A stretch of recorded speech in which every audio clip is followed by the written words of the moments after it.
ಅಂದರೆ ದೇವ್ರ ಮಕ್ಕಳು ಏನಾಗಿದ್ದಾರಪ್ಪ ಅಂದರೆ ಹೆಚ್ಚಾಗಿ ಆಚಾರಕ್ಕೆ ಏನಾಗಿದ್ದಾರಪ್ಪ ಅಂದರೆ ಅಂಟ್ಕೊಂಡಿದ್ದಾರೆ ಅಂತೇಳಿ.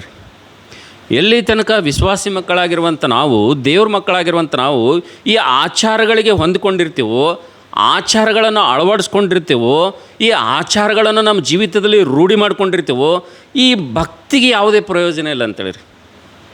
ಈ ಭಕ್ತಿಗೆ, ಈ ಪ್ರಾರ್ಥನೆಗೆ, ಈ ಕ್ರಿಸ್ತಿ ಜೀವಿತಕ್ಕೆ ಯಾವುದೇ ಪ್ರಯೋಜನ ಇಲ್ಲ ಅಂತೇಳಿರಿ. ನಾವು ನೋಡ್ತೇವೆ ನನ್ನ ಪ್ರೀತಿ ದೇವ್ರ ಮಕ್ಕಳೇ, ಆಚಾರಕ್ಕೆ ನಾವು ಒಂದು ವೇಳೆ ಸೀಮಿತವಾದೇವಪ್ಪ ಅಂತಂದರೆ ನಮ್ಮ ಜೀವಿತದಲ್ಲಿ ಆಜ್ಞೆಗಳು ಕಣ್ಮರೆಯಾಗಿ ಹೋಗ್ತಾವೆ ಅಂತೇಳಿರಿ. ಆಚಾರವೇ ನಮ್ಮ ಜೀವಿತದಲ್ಲಿ ಅದು ಮುಂದೆ ಕಾಣ್ತದೆ ಅಂತೇಳಿರಿ.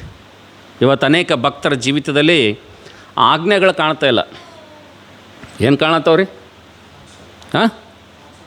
ಏನು ಕಾಣತ್ತವ್ರಿ? ಏನು ಕಾಣತ್ತವ?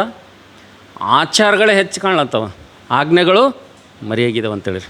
ಅದಕ್ಕೆ ವಿಶ್ವಾಸಿ ಮಕ್ಕಳಾಗಿರುವಂಥ ನಾವು, ದೇವ್ರ ಮಕ್ಕಳಾಗಿರುವಂಥ ನಾವು, ಕ್ರೈಸ್ತರಾಗಿರುವಂಥ ನಾವು, ಪ್ರಾರ್ಥನೆ ಪರರಾಗಿರುವಂಥ ನಾವೆಲ್ಲರೂ ಕೂಡ, ನಾವು ಕಣ್ಣಿಗೆ ಕಾಣದವುಗಳನ್ನು ನಿಜವೆಂದು ನಂಬುವಂಥ ನಾವು, ವಿಶ್ವಾಸಿ ಮಕ್ಕಳಾಗಂತ ನಾವೆಲ್ಲರೂ ಕೂಡ ಇವತ್ತು ಈ ಸತ್ಯವನ್ನು ನಾವು ತಿಳ್ಕೊಳ್ಬೇಕಂತೇಳಿರಿ.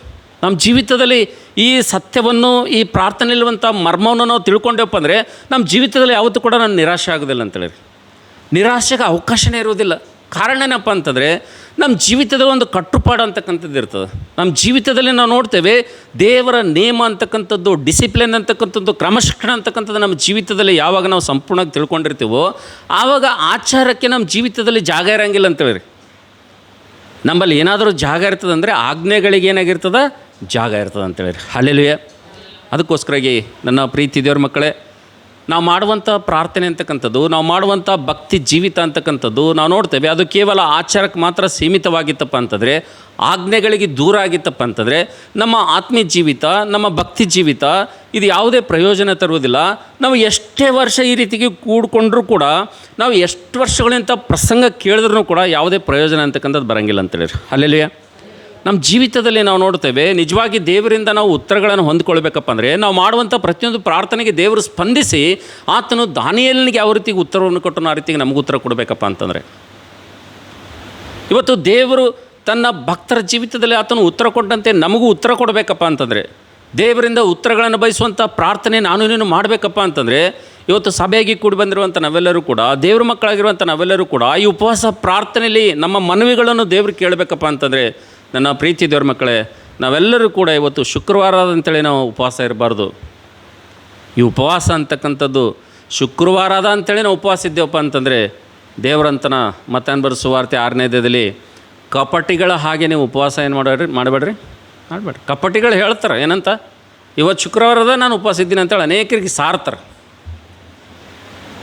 ಅದಕ್ಕೆ ನಮ್ಮ ಜೀವಿತದಲ್ಲಿ ನಾವು ಇವತ್ತು ಕಪಟಿಗಳ ಹಾಗೆ ನಾವು ಮಾಡಬಾರ್ದು ಅಂತೇಳಿರಿ. ಆಚಾರಕ್ಕೆ ನಾವು ಸೀಮಿತವಾಗಬಾರ್ದು. ನಮ್ಮ ಜೀವಿತದಲ್ಲಿ ಆಜ್ಞೆಗಳ ಕೆಲಸ ಮಾಡಬೇಕು. ನಮ್ಮ ಜೀವಿತದಲ್ಲಿ ದೇವರ ಆಜ್ಞೆಗಳಿರಬೇಕು. ದೇವರ ಆಜ್ಞೆಗಳು ಯಾವಾಗಿರ್ತಾವಪ್ಪ ಅಂತಂದರೆ ನಮ್ಮ ಹೃದಯದಲ್ಲಿ ಒಂದು ಭಾರ ಇರ್ತದೆ, ನಮ್ಮ ಕುಟುಂಬದಲ್ಲಿ ಒಂದು ಭಾರ ಇರ್ತದೆ, ನಮಗೊಂದು ಗುರಿ ಇರ್ತದೆ, ನಮಗೊಂದು ನೇಮ ಇರ್ತದೆ, ನಮಗೊಂದು ಡಿಸಿಪ್ಲಿನ್ ಇರ್ತದೆ. ಪ್ರಾರ್ಥನೆ ಅಂತಂದರೆ ಅದೊಂದು ನಮ್ಮ ಜೀವಿತದ ಅವಿಭಾಜ್ಯ ಅಂಗವಾಗಿರ್ತದೆ. ಅದು ಪ್ರಾರ್ಥನೆ ಅಂತಂದರೆ ಅದೊಂದು ಉಸಿರಾಗಿರ್ತದೆ ನಮಗೆ. ಅದಕ್ಕೋಸ್ಕರಾಗಿ ಈ ಸಮಯದಲ್ಲಿ ಈ ಪ್ರಾರ್ಥನೆ ಅಂತಕ್ಕಂಥದ್ದು ನಮ್ಮ ಜೀವಿತದಲ್ಲಿ ಅದು ಉತ್ತರವನ್ನು ತರಬೇಕಪ್ಪ ಅಂತಂದರೆ ಹೆಚ್ಚಾಗಿ ನಾವು ನೋಡ್ತೇವೆ ನನ್ನ ಪ್ರೀತಿ ದೇವ್ರ ಮಕ್ಕಳೇ, ಯಾವ ಪ್ರಾರ್ಥನೆಗೆ ನಮಗೆ ಬರುವಂಥ ಆಶೀರ್ವಾದ ದೇವರು ಬೇಗನೆ ಮಾಡ್ತಾನಪ್ಪ ಅಂತಂದರೆ ವಿಜ್ಞಾಪನೆ ಪ್ರಾರ್ಥನೆ ನಾವು ಮಾಡೋದ್ರಿಂದ ಏನಾಗ್ತದೆ ಅಂದರೆ ಆಶೀರ್ವಾದ ಬರ್ತದೆ. ಎರಡನೇದಾಗಿ ನಮಗೆ ಯಾವಾಗ ಆಶೀರ್ವಾದ ಬರ್ತದಪ್ಪ ಅಂತಂದರೆ ನಮ್ಮ ಪ್ರಾರ್ಥನೆ ಜೀವಿತ, ನಮ್ಮ ಉಪವಾಸ ಭಕ್ತಿ ಜೀವಿತ ಆಚಾರಕ್ಕೆ ಸೀಮಿತವಾಗಿರದೆ ಆಜ್ಞೆಗಳಿಗೆ ಸೀಮಿತವಾಗಿತ್ತಪ್ಪ ಅಂದರೆ ಎರಡನೇದಾಗಿ ದೇವ್ರು ನಮಗೆ ಏನು ಮಾಡ್ತಾನೆ ರೀ? ಆಶೀರ್ವಾದ ಅಂತಕ್ಕಂಥ ತರ್ತಾನೆ ಅಂತೇಳಿ. ಹಲ್ಲೆಲೂಯಾ. ನಾವು ನೋಡ್ತೇವೆ ನನ್ನ ಪ್ರೀತಿ ದೇವ್ರ ಮಕ್ಕಳೇ.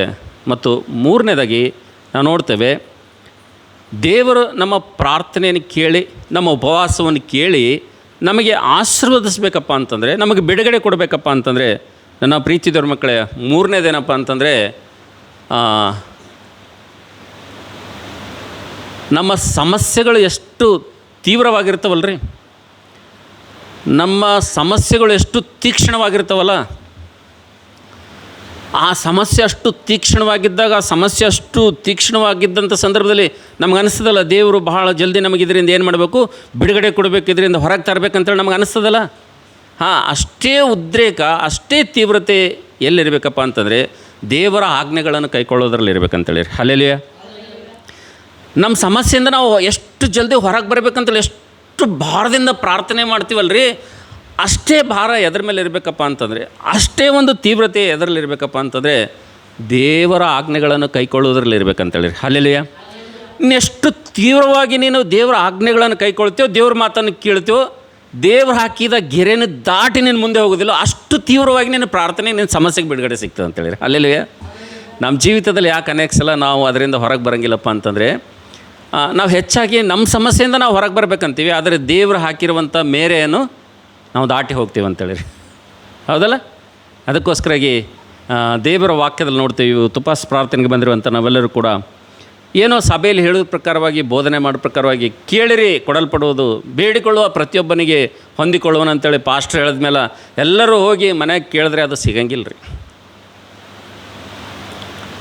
ಯಾವಾಗ ಸಿಗ್ತದಪ್ಪ ಅಂತಂದರೆ ನಮ್ಮ ಜೀವಿತದಲ್ಲಿ ಯಾವಾಗಲೂ ನಮ್ಮ ಜೀವಿತದಲ್ಲಿ 3 ಪ್ರಾರ್ಥನೆಗಳಿರಬೇಕು. ಮೊದಲನೇದು ಪ್ರಾರ್ಥನೆ ಇರಬೇಕು, ನಮಗಾಗಿ ನಾವು ಕೇಳಿಕೊಳ್ಳುವಂಥ ಪ್ರಾರ್ಥನೆ ಇರಬೇಕು ಮೊದಲನೇದಾಗಿ ನಮ್ಮ ಪ್ರಾರ್ಥನೆಯಲ್ಲಿ. ಎರಡನೇದು ಏನಿರಬೇಕಂದ್ರೆ ನಮ್ಮ ಪ್ರಾರ್ಥನೆಯಲ್ಲಿ ಕೃತಜ್ಞತೆ ಪ್ರಾರ್ಥನೆ ಇರಬೇಕು. ನಮ್ಮಲ್ಲಿ ಪ್ರತಿಯೊಂದಕ್ಕೂ ನೆನೆಸಿಕೊಂಡು ದೇವರು ಮಾಡಿರೋಂಥ ಉಪಕಾರಗಳನ್ನ ಜ್ಞಾಪಕ ಮಾಡಿಕೊಂಡು ಕೃತಜ್ಞತೆ ಪ್ರಾರ್ಥನೆ ಜೀವಿತ ನಮಗಿರಬೇಕು. ಎರಡನೇದಾಗಿ. ಮೂರನೇದಾಗಿ ಅತಿ ಬೇಗನೆ ಉತ್ತರ ತರಬೇಕಪ್ಪ ಅಂತಂದರೆ, ದೇವರು ನಮಗೆ ಪ್ರಾರ್ಥನೆಗೆ ಸ್ಪಂದಿಸಬೇಕಪ್ಪ ಅಂತಂದರೆ ವಿಜ್ಞಾಪನೆ ಪ್ರಾರ್ಥನೆ ಅಂತಕ್ಕಂಥದ್ದು ಮಾಡಬೇಕಂತೇಳಿ. ಹಲ್ಲೆಲೂಯಾ. ಮೂರನೇದಾಗಿ. ಮತ್ತು ನಾಲ್ಕನೇದಾಗಿ ನಾವು ನೋಡ್ತೇವೆ, ನನ್ನ ಪ್ರೀತಿ ದೇವ್ರ ಮಕ್ಕಳೇ, ದೇವರು ಅತಿ ಬೇಗನೆ ಅಸಾಧ್ಯವಾದಂಥ ಕಾರ್ಯಗಳನ್ನು ಸಾಧ್ಯವಾಗಿ ಮಾಡಬೇಕಪ್ಪ ಅಂತಂದರೆ ನಾವೆಲ್ಲರೂ ಕೂಡ ಉಪವಾಸ ಪ್ರಾರ್ಥನೆಯಲ್ಲಿ ಹೋದ್ರೆ ಮಾತ್ರ ಅಸಾಧ್ಯವಾದಂಥ ಕಾರ್ಯಗಳೇನಾಗ್ತವೆ ರೀ, ಸಾಧ್ಯವಾಗ್ತವೆ ಅಂತೇಳಿ. ಅದಕ್ಕೆ ನಾವು ಉಪವಾಸ ಪ್ರಾರ್ಥನೆ ಮಾಡಬೇಕಂದ್ರೆ ಸುಮ್ಮನೆ ಉಪವಾಸ ಮಾಡಬಾರ್ದು ಅಂತೇಳಿ. ಇವತ್ತು ಶುಕ್ರವಾರದ ಅಂತೇಳಿ ಉಪವಾಸ ಮಾಡಬಾರ್ದು, ಇವತ್ತು ಮಂಗಳವಾರದ ಅಂತೇಳಿ ಉಪವಾಸ ಮಾಡಬಾರ್ದು, ಇವತ್ತು ಸಂಡೇ ಅದ ಅಂತೇಳಿ ನಾವು ಉಪವಾಸ ಮಾಡಬಾರ್ದು. ಭಾಳಷ್ಟು ಜನರಿಗೆ ನಾನು ಕೇಳ್ತಾ ಇರ್ತೀನಿ, ಯಾಕೆ ಇವತ್ತು ಉಪವಾಸ ಇದ್ದೀರಿ ಅಂದರೆ, ಇವತ್ತು ಶುಕ್ರವಾರದ ನಾವು ಉಪವಾಸ ಇದ್ದೀವಂತಾರೆ. ಸೊ ಆ ರೀತಿಯಾಗಿ ಉಪವಾಸ ನಾವು ಮಾಡಬಾರ್ದು. ಉಪವಾಸ ಹೇಗೆ ಮಾಡಬೇಕಪ್ಪ ಅಂತಂದರೆ, ಬೈಬಲ್ನಲ್ಲಿ ಕೆಲವು ಭಕ್ತರು ನಿಮ್ಮ ಎದುರುಗಡೆ ತರ್ತೀನಿ ನಾನು. ಸತ್ಯವೇದದಲ್ಲಿ ಕೆಲವರು ಉಪವಾಸ ಮಾಡಿದ್ದಾರೆ, ಅವರು ಪರ್ಪಸ್ ಇರಲಾರ್ದೆ ಉಪವಾಸ ಮಾಡಿಲ್ಲ ಅಂತೇಳಿ. ಅವರು ಉದ್ದೇಶ ಇರಲಾರ್ದೇ ಯಾರು ಫಾಲ್ತು ಉಪವಾಸ ಮಾಡಿಲ್ಲ ಅಂತೇಳಿ. ಪರ್ಪಸ್ ಒಂದು ವೇಳೆ ಇತ್ತಪ್ಪ ಅಂತಂದರೆ, ನಾವು ಉಪವಾಸಕ್ಕೆ ಪರ್ಪೋಸ್ ಅಂತಕ್ಕಂಥದ್ದು, ನಮ್ಮ ಉಪವಾಸಕ್ಕೆ ಒಂದು ಉದ್ದೇಶ ಅಂತಕ್ಕಂಥದ್ದು, ನಮ್ಮ ಉಪವಾಸಕ್ಕೆ ಒಂದು ಗುರಿ ಅಂತಕ್ಕಂಥದ್ದು ಇತ್ತಪ್ಪ ಅಂತಂದರೆ ಖಚಿತವಾಗಿ ದೇವರು ಏನು ಮಾಡ್ತಾನಂದರೆ ಆ ಪ್ರಾರ್ಥನೆಗೆ ಬೇಗ ಸ್ಪಂದಿಸ್ತಾನಂತೇಳಿ. ಒಂದು ವೇಳೆ ಪರ್ಪೋಸ್ ಇರಲಿಲ್ಲಪ್ಪ ಅಂತಂದರೆ, ಉಪವಾಸಕ್ಕೆ ಯಾವುದೇ ಗುರಿ ಇರಲಿಲ್ಲಪ್ಪ ಅಂತಂದರೆ, ಸುಮ್ಮನೆ ಉಪವಾಸ ಮಾಡ್ತೀನಿ ಅಂದ್ರೆ ಮಾಡು, ಅದರಿಂದ ಏನು ಪ್ರಯೋಜನ ಇಲ್ಲ. ಒಂದು ಪ್ರಯೋಜನ ಆಗ್ತದೆ, ಏನಾಗ್ತದಂದರೆ ನಿನ್ನ ಶರೀರ ಬಲಹೀನ ಆಗ್ತದೆ, ನಿನಗೆ ಚಕ್ಕರ್ ಬರ್ತದೆ ಅಷ್ಟೇ, ಮತ್ತೇನಾಗಲ್ಲ. ಅದರಿಂದ ಗುರಿ ಇರಲಾರ್ದೆ, ಪರ್ಪೋಸ್ ಇರಲಾರ್ದೆ, ಒಂದು ಉದ್ದೇಶ ಇರಲಾರ್ದೆ, ಒಂದು ನೇಮ ಇಟ್ಕೊಳ್ಳಾರ್ದೆ, ಒಂದು ಕೆಲಸದ ಬಗ್ಗೆ ಆಗಲಿ, ಯಾವುದೋ ಒಂದು ರಕ್ಷಣೆ ಬಗ್ಗೆ ಆಗಲಿ, ಯಾವುದೋ ಒಂದು ಆಶೀರ್ವಾದದ ಬಗ್ಗೆ ಆಗಲಿ, ನಿನ್ನಲ್ಲೊಂದು ಜೀಲ್ ಅಂತಕ್ಕಂಥದ್ದು, ಒಂದು ಪರ್ಪೋಸ್ ಇಟ್ಕೊಂಡು ನೀನು ಪ್ರಾರ್ಥನೆ ಮಾಡಲಿಲ್ಲಪ್ಪ ಅಂತಂದರೆ, ಅಂಥ ಸಂದರ್ಭದಲ್ಲಿ ನೀನು ಸುಮ್ಮನೆ ಉಪವಾಸ ಮಾಡ್ತಿದ್ದೆಪ್ಪ ಅಂದರೆ ಅದರಿಂದ ಏನು ಪ್ರಯೋಜನ ಇಲ್ಲ ರೀ. ಶರೀರ ಏನಾಗ್ತದೆ, ಬಲಹೀನವಾಗ್ತದೆ, ನಮಗೆ ಯಾವುದೇ ಪ್ರಯೋಜನ ಅಂತಕ್ಕಂಥದ್ದು ಆಗಿಲ್ಲ. ಸೊ ಅದಕ್ಕೋಸ್ಕರವಾಗಿ ದೇವರು ನಮ್ಮ ಪ್ರಾರ್ಥನೆಗೆ ಉತ್ತರಿಸಬೇಕಪ್ಪ ಅಂತಂದರೆ, ನಮ್ಮ ಜೀವಿತದಲ್ಲಿ ಮಾಡಿರುವಂಥ ಪ್ರಾರ್ಥನೆಗೆ ಆಶೀರ್ವಾದಗಳನ್ನು ಹೊಂದ್ಕೊಳ್ಬೇಕಪ್ಪ ಅಂತಂದರೆ, ನಮ್ಮ ಜೀವಿತದಲ್ಲಿ ದೇವರು ಹೇಳಿರುವಂಥ ಈ ನಿಯಮವನ್ನು ನಾವು ಪಾಲಿಸ್ಬೇಕಂತೇಳಿ, ದೇವರ ಆಜ್ಞೆಗಳನ್ನು ನಮ್ಮ ಜೀವಿತದಲ್ಲಿ ಆಳ್ವಿಕೆ ಮಾಡ್ಬೇಕಂತೇಳಿ. ನಮ್ಮ ಜೀವಿತದ ಮೇಲೆ ಆಚಾರಗಳ ಆಳ್ವಳಿಕೆ ಮಾಡಬಾರ್ದು. ನಮ್ಮ ಜೀವಿತದಲ್ಲಿ ದೇವರ ಆಜ್ಞೆಗಳು ಯಾವಾಗ ಆಳ್ವಿಕೆ ಮಾಡ್ತವೋ, ನಮ್ಮ ಕುಟುಂಬದಲ್ಲಿ ಯಾವಾಗ ದೇವರ ಆಜ್ಞೆಗಳು ಆಳ್ವಿಕೆ ಮಾಡ್ತವೋ, ನಮ್ಮ ಸಭೆಯಲ್ಲಿ ಯಾವಾಗ ದೇವರ ಆಜ್ಞೆಗಳು ಆಳ್ವಿಕೆ ಮಾಡ್ತವೋ, ಆವಾಗ ಏನಾಗ್ತದಪ್ಪ ಅಂತಂದರೆ ನಮ್ಮ ಪ್ರತಿಯೊಂದು ಪ್ರಾರ್ಥನೆಗೆ ದೇವರು ಸ್ಪಂದಿಸ್ತಾನಂತೇಳಿ. ಹಲ್ಲೆಲೂಯಾ. ನಮ್ಮ ಪ್ರಾರ್ಥನೆಗೆ ಆತನು ಸ್ಪಂದಿಸಿ ಏನು ಮಾಡ್ತಾನಪ್ಪ ಅಂತಂದರೆ, ಒಂದು ವೇಳೆ ಗುರಿ ಇಟ್ಕೊಂಡು ನಾವು ಪ್ರಾರ್ಥನೆ ಮಾಡ್ತಾಯಿದ್ದೀವಿ ಅಂದರೆ, ಒಂದು ಪರ್ಪೋಸ್ ಇಟ್ಕೊಂಡು ನಾವು ಪ್ರಾರ್ಥನೆ ಮಾಡ್ತಿದ್ದೀವಿ ಅಂದರೆ ಖಚಿತವಾಗಿ ಅದನ್ನು ಹೊಂದಿಕೊಳ್ತೀವಿ ಅಂತೇಳಿ. ಹಲ್ಲೆಲೂಯಾ. ಉದಾಹರಣೆಗೆ ನಾವು ನೋಡ್ತೇವೆ, ಸತ್ಯವೇದದಲ್ಲಿ ಮೋಸೆ 40 ದಿವಸ ಉಪವಾಸ ಪ್ರಾರ್ಥನೆ ಅವ್ರು ಮಾಡ್ತಾರೆ. ಯಾಕೆ ಮಾಡ್ತಾರೆ ಅವರು ಉಪವಾಸ ಪ್ರಾರ್ಥನೆ? ಸುಮ್ಮನೆ ಮಾಡೋಂಗಿಲ್ಲ ಅವರು. ಪರ್ಪೋಸ್ ಇರಲಾರ್ದೇ, ಉದ್ದೇಶ ಇರಲಾರ್ದೆ ಮೋಸೆ ಉಪವಾಸ ಪ್ರಾರ್ಥನೆ ಮಾಡೋಂಗಿಲ್ಲ. ಯಾಕೆ ಉಪವಾಸ ಪ್ರಾರ್ಥನೆ ಮಾಡ್ತಾರಪ್ಪ ಅಂದರೆ, ನಾವು ನೋಡ್ತೇವೆ ದೇವ್ರ ಹತ್ರ ಹೋಗಿ ದೇವ್ರ ಹತ್ರ ಅವ್ರ ಸಮಯ ಕಳಿಬೇಕಾಗ್ತದೆ. ಮತ್ತು ಇಸ್ರಾಯೇಲರಿಗೋಸ್ಕರವಾಗಿ ದೇವರಿಂದ ಶಿಲಾಶಾಸನಗಳನ್ನು, ಧರ್ಮಶಾಸ್ತ್ರವನ್ನು ತರಬೇಕಾಗ್ತದೆ. ಅದಕ್ಕೋಸ್ಕರವಾಗಿ ನಾವು ನೋಡ್ತೇವೆ ಮೋಸೆ ಏನು ಮಾಡ್ತಾನೆ ಅಂದರೆ 40 ದಿವಸ ಏನು ಮಾಡ್ತಾನೆ, ಉಪವಾಸ ಪ್ರಾರ್ಥನೆ ಮಾಡ್ತಾನೆ. ದೇವರಿಂದ ಶಿಲಾಶಾಸನಗಳನ್ನು ಪಡೆದುಕೊಂಡು ದೇವರ ಸನ್ನಿಧಿಯಲ್ಲಿ ಕೂತ್ಕೊಂಡು ಇಸ್ರಾಯೇಲ್ ಸಮೂಹಕ್ಕೋಸ್ಕರ ಎಲ್ಲ ಇನ್ಸ್ಟ್ರಕ್ಷನ್ಗಳನ್ನು ಪಡೆದುಕೊಂಡು ನಾವು ನೋಡ್ತೇವೆ 40 ದಿವಸ ರಾತ್ರಿ ಹಗಲು ಉಪವಾಸ ಪ್ರಾರ್ಥನೆ ಮಾಡಿ ದೇವರಿಂದ ಆತನ ಶಿಲಾಶಾಸನಗಳನ್ನು ಹೊಂದಿಕೊಂಡು ನಾವು ನೋಡ್ತೇವೆ ಯಾವಾಗ ಕೆಳಗಡೆ ಬರ್ತಾನೋ ಆ ಒಂದು ಉಪವಾಸ ಪ್ರಾರ್ಥನೆ ಆತನನ್ನು ಏನು ಮಾಡ್ತಂದರೆ 20 ಲಕ್ಷ ಜನರನ್ನು ನಾಯಕನಾಗಿ ನಡೆಸುವಂಥ ಶಕ್ತಿ ಆತನಿಗೆ ಬರ್ತದೆ ರೀ. 20 ಲಕ್ಷ ಜನರು ನಡೆಸ್ಬೇಕಂದ್ರೆ ಸುಮ್ಮನೆ ಅದ ರೀ. ನಮ್ಮ ಕುಟುಂಬ ನಡೆಸ್ಬೇಕಂದ್ರೆ ನಮ್ಗೆ ಭಾಳ ಕಷ್ಟ ಅದ ರೀ. ನಮ್ಮ ಕುಟುಂಬ ಒಂದೇ ನಾವು ನಾಯಕರಾಗಿ ನಾವು ಪೇರೆಂಟ್ಸ್ಗಳಾಗಿ ನಾವು ಮುಂದೆ ತೆಗೆದುಕೊಂಡು ಹೋಗ್ಬೇಕಂದ್ರೆ ಎಷ್ಟೋ ಕಷ್ಟ ಆಗ್ತದೆ ನಮಗೆ. ಸರಳಿಲ್ಲ. ಒಂದು ಕುಟುಂಬ ನಡೆಸ್ಬೇಕಂದ್ರೆ ನಮ್ಮ ಅವಸರಗಳು ತೀರಿಸಬೇಕು, ನಮ್ಮ ಮಕ್ಕಳ ಅವಸರಗಳು ತೀರಿಸಬೇಕು, ನಮ್ಮ ಕುಟುಂಬದೆಲ್ಲ ಅವಸರಗಳು ತೀರಿಸಬೇಕು ಅಂದರೆ ಸುಮ್ಮನೆ ಇಲ್ಲದು. ಆದರೆ ನಾವು ನೋಡ್ತೇವೆ ಮೋಸೆ ಯಾಕೆ ಉಪವಾಸ ಪ್ರಾರ್ಥನೆ ಮಾಡಿದನಪ್ಪ 40 ದಿವಸ ಉಪವಾಸ ಅಂತಂದರೆ ನಾವು ನೋಡ್ತೇವೆ ಆತನು ಮಾಡಿದಂಥ ಪ್ರಾರ್ಥನೆ ಯಾತಕ್ಕೋಸ್ಕರ ಅಂದರೆ ದೇವರಿಂದ ಇನ್ಸ್ಟ್ರಕ್ಷನ್ ಹೊಂದಿಕೊಳ್ಳೋದಕ್ಕೋಸ್ಕರವಾಗಿ, ದೇವರಿಂದ ತನಗೂ ತನ್ನ ಜನಾಂಗಕ್ಕೂ ಮಾರ್ಗದರ್ಶನ ಹೊಂದಿಕೊಳ್ಳೋದಕ್ಕೋಸ್ಕರವಾಗಿ, ಶಿಲಾಶಾಸನಗಳನ್ನು ಧರ್ಮಶಾಸ್ತ್ರವನ್ನು ಹೊಂದಿಕೊಳ್ಳೋದಕ್ಕೋಸ್ಕರವಾಗಿ ಮೋಶೆ ಏನು ಮಾಡ್ದನಪ್ಪ ಅಂದರೆ 40 ದಿನ ಯಾವಾಗ ಉಪವಾಸ ಪ್ರಾರ್ಥನೆ ಮಾಡ್ತಾನೋ, ಉಪವಾಸ ಪ್ರಾರ್ಥನೆ ಮಾಡಿ ದೇವರು ಕೊಟ್ಟಂಥ ಶಿಲಾಶಾಸನಗಳನ್ನು ಯಾವಾಗ ಆತನು ತೆಗೆದುಕೊಂಡು ಕೆಳಗಡೆ ಬರ್ತಾನೋ ನಾವು ನೋಡ್ತೇವೆ ಆತನು ಅದ್ಭುತವಾಗಿ ಯಶಸ್ವಿಯಾಗಿ ನಾವು ನೋಡ್ತೇವೆ. ನನ್ನ ಪ್ರೀತಿದವ್ರ ಮಕ್ಕಳೇ, 20 ಲಕ್ಷ ಜನರನ್ನು ಆತನು ಮರುಳು ಕಾಡಿನಲ್ಲಿ ನಡೆಸ್ಕೊಂಡು ಹೋದನು ರೀ. ಅಲ್ಲೆಲ್ಲಿ ಎಲ್ಲಿ ನಡೆಸ್ಕೊಂಡು ಹೋದನು? ಅರಣ್ಯದಲ್ಲಿ ನೀರು ಆಹಾರ ಸಿಗದಂಥ ಒಂದು ಪ್ರಾಂತದಲ್ಲಿ ನಾವು ನೋಡ್ತೇವೆ 20 ಲಕ್ಷ ಜನರನ್ನು ನಡೆಸುವಂಥ ಸಾಮರ್ಥ್ಯ ಆತನ ಉಪವಾಸ ಪ್ರಾರ್ಥನೆಯಿಂದ ಆತನ ಹೊಂದ್ಕೊಂಡೆ ನಮ್ಮದಾಗಿ ದೇವ್ರ ವಾಕ್ಯದಲ್ಲಿ ನೋಡ್ತೀವಿ ಅಂತೇಳಿ. ಹಲ್ಲೆಲೂಯಾ. ಇವತ್ತು ನನ್ನ ಪ್ರೀತಿಯ ದೇವ್ರ ಮಕ್ಕಳೇ, ನಮ್ಮ ಕುಟುಂಬದ ಪರಿಪಾಲನೆಗೆ, ನಮ್ಮ ಕುಟುಂಬ ನಡೆಸುವಿಕೆಗೆ, ನಮ್ಮ ಜೀವಿತದಲ್ಲಿ ನಾವು ಸ್ಟ್ರಗಲ್ ಮಾಡ್ತಾ ಇದ್ದೀವಪ್ಪ ಅಂದರೆ, ನಮ್ಮ ಕುಟುಂಬ ನಾವು ಮೇಂಟೈನ್ ಮಾಡಲಿಕ್ಕೆ ನಾವು ಭಾಳ ಸ್ಟ್ರಗಲ್ ಆಗ್ತಾ ಇದ್ದೀವಪ್ಪ ಅಂತಂದರೆ ನಾನು ನಿಮ್ಗೆ ಕೊಡುವಂಥ ಸಲಹೆ ಏನಪ್ಪ ಅಂತಂದರೆ ಪ್ರಾರ್ಥನೆ, ಉಪವಾಸದ ಪ್ರಾರ್ಥನೆ, ಒಂದು ಗುರಿಯನ್ನು ಇಟ್ಕೊಂಡು ಒಂದೇಳೆ ನಾವು ಪ್ರಾರ್ಥನೆ ಮಾಡಿದೆವಪ್ಪ ಅಂತಂದರೆ ಅಂಥ ಪ್ರಾರ್ಥನೆ ನಮಗೆ ನಮ್ಮ ಕುಟುಂಬವನ್ನು ನಾಯಕತ್ವದಲ್ಲಿ ಯಶಸ್ವಿಯಾಗಿ ಅದನ್ನು ತೆಗೆದುಕೊಂಡಲು ದೇವರು ನಮಗೆ ಬಲ ಕೊಡ್ತಾನೆ ಅಂತೇಳಿ. ಹಲ್ಲೆಲೂಯಾ. ಅನೇಕ ದೇವರ ಮಕ್ಕಳು ಇದನ್ನು ಮಾಡುವುದಿಲ್ಲ, ಅನೇಕ ದೇವರ ಜನರು ಇದನ್ನು ಮಾಡುವುದಿಲ್ಲ. ದೇವರೇ, ಮೋಸೆ 20 ಲಕ್ಷ ಜನರನ್ನು ನಡೆಸೋದಕ್ಕೋಸ್ಕರವಾಗಿ ದೇವರೇ ಸ್ವಾಮಿ ನಿನ್ನ ಹತ್ರ ಉಪವಾಸ ಮಾಡಿ ನಿನ್ನಿಂದ ಶಕ್ತಿಯನ್ನು ಹೊಂದ್ಕೊಂಡನು, ನಿನ್ನಿಂದ ಬಲವನ್ನು ಹೊಂದ್ಕೊಂಡನು, ನಿನ್ನಿಂದ ಮಾರ್ಗದರ್ಶನ ಹೊಂದ್ಕೊಳ್ಳೋದಕ್ಕೋಸ್ಕರ ಈ 40 ದಿವಸ ಆತನು ಉಪವಾಸ ಮಾಡಿದನು. ನಾವು ಮಾಡ್ತೀವ ನಮ್ಮ ಕುಟುಂಬಕ್ಕೋಸ್ಕರಾಗಿ? ನಮ್ಮ ಕುಟುಂಬ ಸರಿಯಾಗಿ ಲೋಕದಲ್ಲಿ ಸುಗಮವಾಗಿ ಪ್ರಯಾಣ ಸಾಗಬೇಕಪ್ಪ, ನಮ್ಮ ಕುಟುಂಬದಲ್ಲಿ ಯಾವುದೇ ವ್ಯತಿರಿಕ್ತವಂಥ ಪರಿಸ್ಥಿತಿಗಳು ಬರಬಾರ್ದಪ್ಪ, ನಮ್ಮ ಕುಟುಂಬ ಅಂತಕ್ಕಂಥದ್ದು ನಮ್ಮ ಜೀವಿತ, ನಮ್ಮ ಕುಟುಂಬ ಜೀವಿತ, ನಮ್ಮ ಮಕ್ಕಳ ಜೀವಿತ, ಅದು ಈ ಲೋಕದಲ್ಲಿ ಈ ಪ್ರಯಾಣ ಅಂತಕ್ಕಂಥದ್ದು ಕ್ಷೇಮಕರವಾಗಿರ್ಬೇಕಂತೇಳಿ ಒಂದು ಉದ್ದೇಶ ಇಟ್ಟುಕೊಂಡು ನಾವು ಒಂದು ಪ್ರಾರ್ಥನೆ ಉಪವಾಸ ಆಯ್ಕೆ ಮಾಡ್ಕೊಳ್ತೀವ. ಇಂಥ ಒಂದು ಉಪವಾಸವನ್ನು ನಾವು ಆಯ್ಕೆ ಮಾಡಿಕೊಂಡು ಅದರ ಕುರಿತು ನಾವು ಕರ್ತನ ಸನ್ನಿಧಿಯಲ್ಲಿ ಪ್ರಾರ್ಥನೆ ಮಾಡೋದಾದರೆ ಖಂಡಿತವಾಗಿ ದೇವರು ಸಹಾಯ ಮಾಡ್ತಾನೆ ಅಂತೇಳಿ. ಹಲ್ಲೆಲೂಯಾ. ಮತ್ತು ಎರಡನೇದಾಗಿ ನಾವು ನೋಡ್ತೀವಿ ನನ್ನ ಪ್ರೀತಿದ್ರ ಮಕ್ಕಳೇ, ಎಸ್ತರಳು ಕೂಡ ಉಪವಾಸವನ್ನು ಆಯ್ಕೆ ಮಾಡಿಕೊಂಡಳು. ಎಸ್ತರಳು ಮಾಡಿದಂಥ ಉಪವಾಸಕ್ಕೆ ಒಂದು ಪರ್ಪೋಸ್ ಅಂತಕ್ಕಂಥದ್ದು ಇತ್ತು ಅಂತೇಳಿ. ಹಲ್ಲೆಲೂಯಾ. ಎಸ್ತರಳು ಉಪವಾಸ ಮಾಡೋದಕ್ಕೋಸ್ಕರವಾಗಿ ಒಂದು ಪರ್ಪೋಸ್ ಇತ್ತು, ಆಕೆಗೆ ಒಂದು ಉದ್ದೇಶ ಇತ್ತು ಉಪವಾಸ ಮಾಡೋದಕ್ಕೋಸ್ಕರವಾಗಿ. ಏನು ಉದ್ದೇಶಪ್ಪ ಅಂತಂದರೆ ತನ್ನ ಜನಾಂಗವನ್ನು ಆಕೆ ಏನು ಮಾಡಬೇಕಾಗಿತ್ತು? ರಕ್ಷಣೆ ಮಾಡ್ಕೊಳ್ಬೇಕಾಗಿತ್ತು ಅಂತೇಳಿ. ಹಲ್ಲೆಲೂಯಾ. ತನ್ನ ಜನಾಂಗವನ್ನು ಆಕೆ ಉಳಿಸ್ಕೊಳ್ಬೇಕಾಗಿತ್ತು, ತನ್ನ ಜನಾಂಗವನ್ನು ಆಕೆ ಕಾಪಾಡಿಕೊಳ್ಬೇಕಾಗಿತ್ತು.